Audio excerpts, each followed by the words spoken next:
నమస్కారం ఘంటారావానికి స్వాగతం. ముందుగా ప్రధానాంశాలు.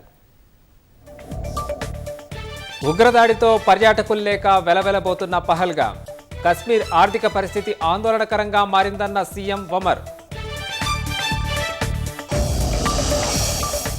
సింధు నదీ జలాల ఒప్పందాన్ని రద్దు చేసిన భారత్. భవిష్యత్తులో నీళ్లు దొరక్క అవస్థలు పడనున్న పాక్ ప్రజలు.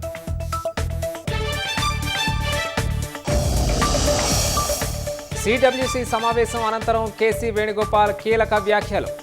గూఢచార వైఫల్యం, భద్రతా లోపాలపై సమగ్ర విశ్లేషణ జరపాలని డిమాండ్.